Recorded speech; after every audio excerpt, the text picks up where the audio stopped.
A graça e a paz, meus amados. Estamos hoje terminando a série Treinamento em Estudo Bíblico Indutivo. Durante 5 estudos, nós fizemos um treinamento bastante importante para aprendermos a meditar mais profundamente nas Escrituras. E hoje tem um complemento. Nós vamos estar hoje vendo com vocês como compartilhar o estudo bíblico com outras pessoas, para obedecer o mandamento de Mateus 28, 18 a 20, e de fazer discípulos, ensinando-os a guardar todas as coisas. Então nós precisamos desse treinamento para compartilhar também. Mas antes de tudo, vamos orar. Nós dependemos de clamar ao Senhor que esteja conosco, nos abençoando. Sem a bênção dele, nós nada podemos fazer. Sem a ação do Espírito Santo, você nem vai aprender, nem vai comunicar nada para as pessoas que você vai falar. Então dependemos de Deus para isso e nós clamamos a sua ajuda agora em nome de Jesus. Hoje nós vamos ver 4 dicas para fazer um estudo bíblico em grupo. São 4 dicas simples, mas necessárias. A primeira delas está lá em Efésios 3, 14 a 15. Por essa razão eu me ponho de joelhos diante do Pai, de quem toda a família, nos céus e na terra, recebe o nome. Paulo se punha de joelhos diante de Deus por toda a família. Nós precisamos amar as pessoas. Então, a primeira dica para você fazer um estudo bíblico em grupo é você amar as pessoas com quem você está lidando.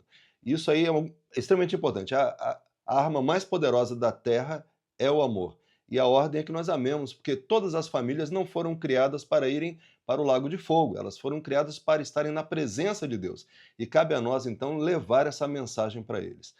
A segunda dica é ter empatia pelos problemas das pessoas. Então, 1 Coríntios 9, verso 22. Fiz-me fraco para com os fracos, a fim de ganhar os fracos. Fiz-me tudo para com todos, a fim de, por todos os modos, salvar alguns.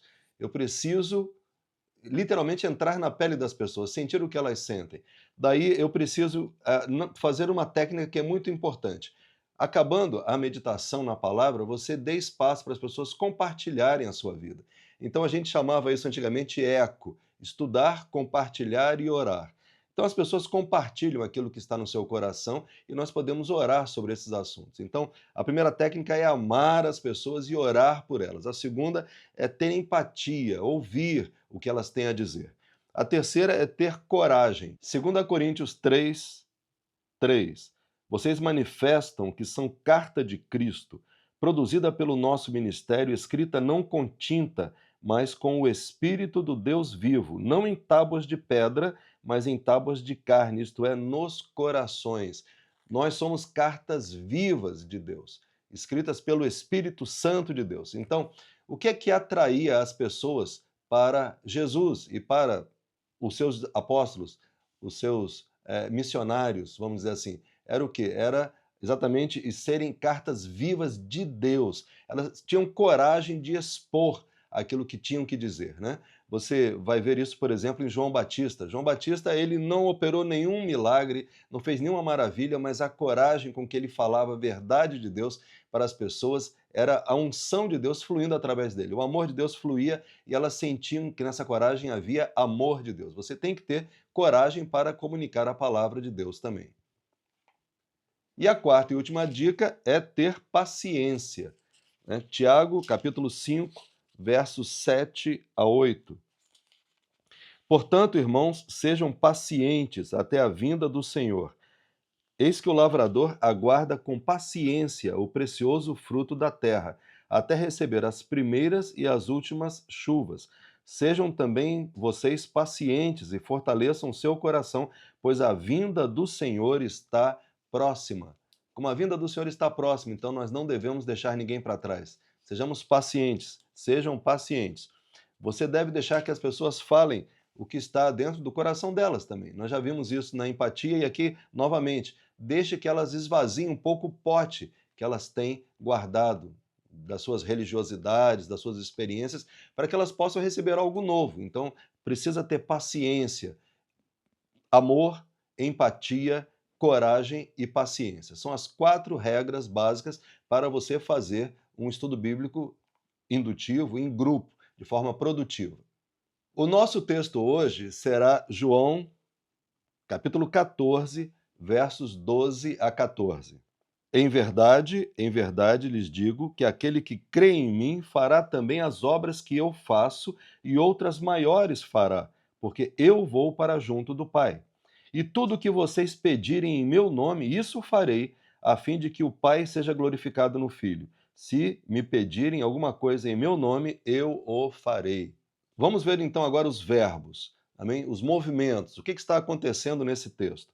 No versículo 12, a gente vê: em verdade lhes digo que aquele que crê em mim fará também as obras que eu faço. Você vai realizar as obras que Jesus realiza.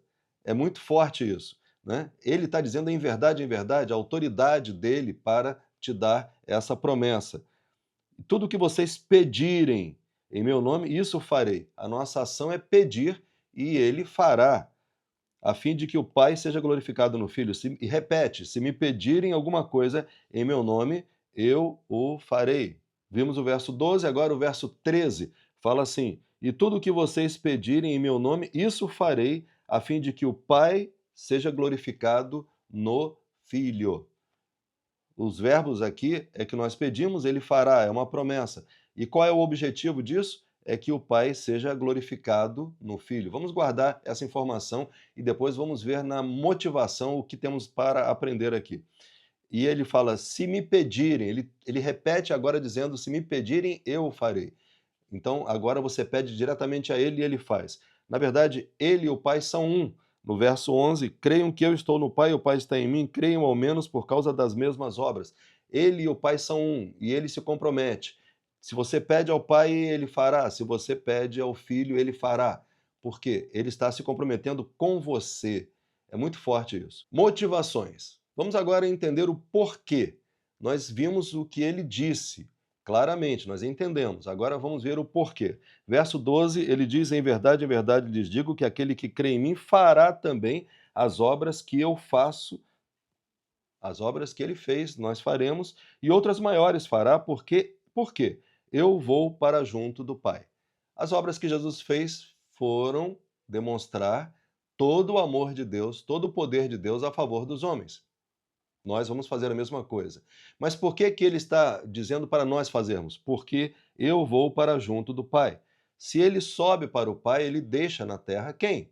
Somos nós. Então, nós vemos na motivação de Jesus que ele estava para subir e queria deixar uma responsabilidade conosco, de dar continuidade à pregação, ao ministério de demonstrar esse incrível amor de Deus, capaz de fazer grandes maravilhas a favor dos homens, e isso através de nós, Igreja de Deus. Nós podemos ver também que no verso 17, ele dá continuidade, o contexto desse texto é que ele daria o Espírito Santo para nos capacitar a isso.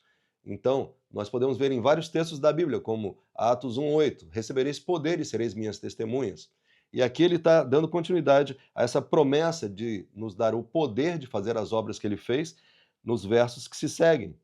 Aqui no verso 16, e eu pedirei ao Pai e ele dará outro Consolador, a fim de que esteja com vocês para sempre. É o Espírito da verdade que o mundo não pode receber, porque não o vê nem o conhece. Vocês o conhecem, porque ele habita com vocês e estará em vocês. Ou seja, é o Espírito Santo em nós que nos capacitará a viver esse poder de Deus em nossas vidas. Dando continuidade aqui no verso 13, ele diz: e tudo o que vocês pedirem em meu nome, isso farei a fim, quer dizer, por quê? A fim de que o Pai seja glorificado no Filho, tudo para a glória de Deus. Então nós já vimos a primeira motivação de Jesus era que ele ia subir para o Pai. A segunda motivação é que tudo o que ele fez e que nós faremos é para a glória de Deus. Porque algumas orações não serão respondidas? Porque não é glória de Deus. Por que que nós vamos poder testemunhar dessas maravilhas de Deus? Porque é glória para Deus. Em Mateus capítulo 5, verso 14 a 16, nós vamos ver: vocês são a luz do mundo. Jesus disse lá em João 8, eu sou a luz do mundo. Mas aqui ele diz, vocês são a luz do mundo. Ele já estava antevendo que nós ocuparíamos essa posição que ele tinha, de sermos luz para o mundo.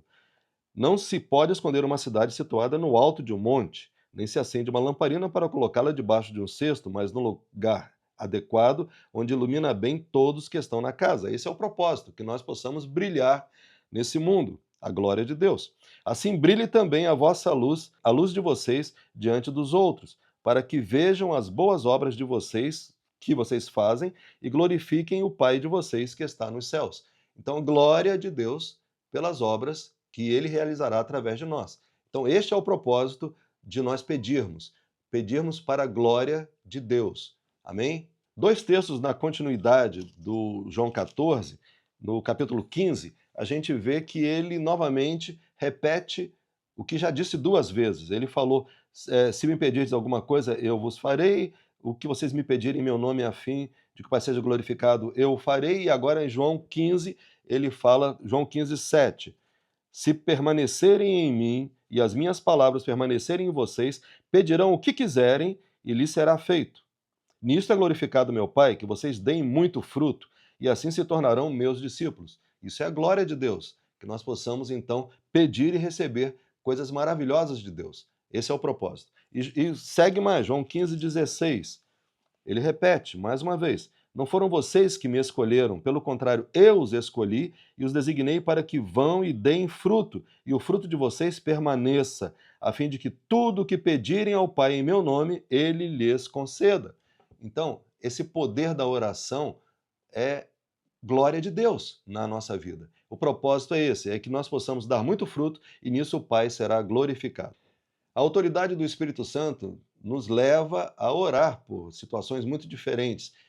Muitas vezes você é levado a orar por situações de família, situações individuais, situações embaraçosas, situações fáceis, situações impossíveis aos homens, mas em todo momento o que você vai sentir no seu coração é a ação do Espírito Santo. Essa forte, envolvente e dominadora sensação do profundo amor de Deus por aquela vida. Então, é esse amor de Deus que você está testemunhando quando você ora por alguém, você realiza obras maiores do que Jesus realizou, se você estiver realmente sob o domínio dele e sob a ação do Espírito Santo. Efésios 1, 6. Para louvor da glória de sua graça, que ele nos concedeu gratuitamente no amado. Nós fomos criados para o louvor da glória da sua graça, que nós recebemos e compartilhamos. O que nós recebemos, isso nós podemos dar. É o que está escrito na palavra de Deus.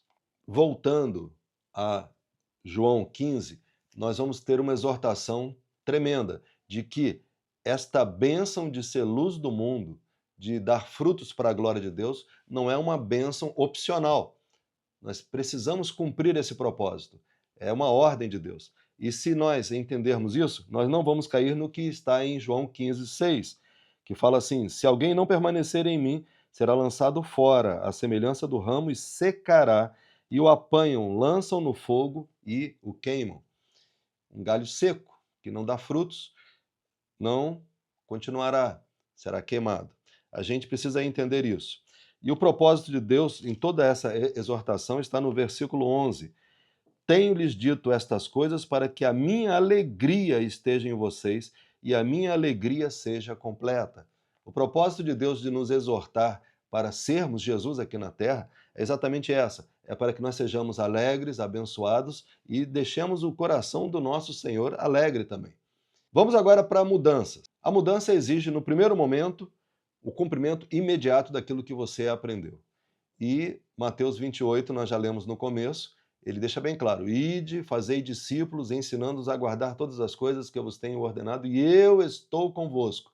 Ele começa dizendo: todo poder me foi dado no céu e na terra, e eu estou com vocês. Então, não vai faltar poder para você testemunhar dele.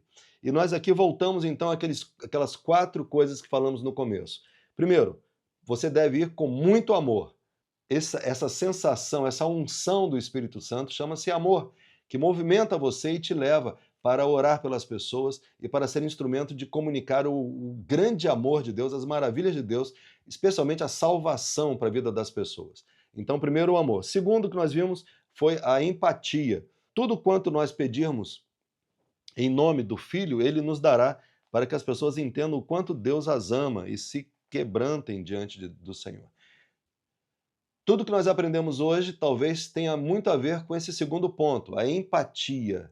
Nós entendemos que quando você ah, pede a Deus, em nome de Jesus Cristo, por aquela vida, você manifesta a ela o quanto Deus a ama e leva a um quebrantamento diante de Deus. Então, essa é uma estratégia maravilhosa de você poder mostrar para as pessoas que Deus tem resposta para as suas necessidades. Vamos ouvi-las, mas vamos também falar para elas da resposta que Deus tem em você e em mim. Somos nós que representamos Jesus aqui na Terra.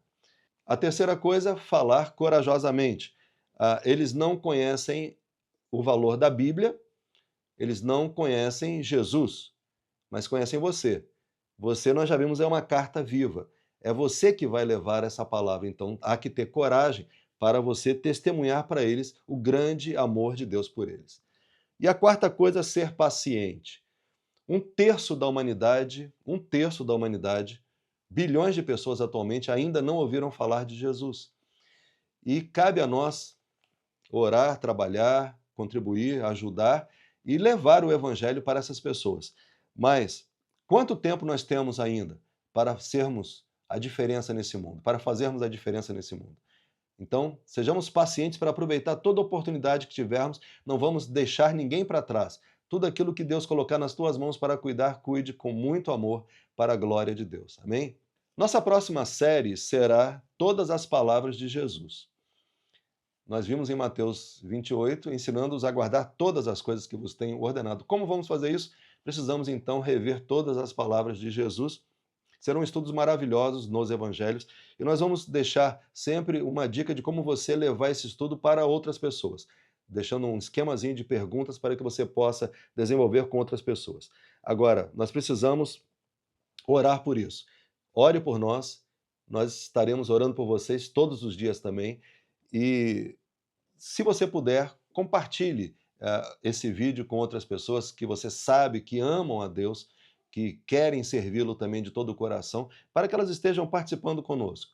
Dê o seu like, mande os seus comentários, mas o mais importante, fale para outras pessoas do que está sendo dito aqui. Fique na graça e na paz do Senhor Jesus e que tudo que nós falamos hoje seja bênção na sua vida imediatamente. Possamos nós ser Jesus aqui na terra, luz nesse mundo, porque esse é o propósito para o qual ele nos salvou. Para a glória do seu nome, em nome de Jesus. Amém, amém.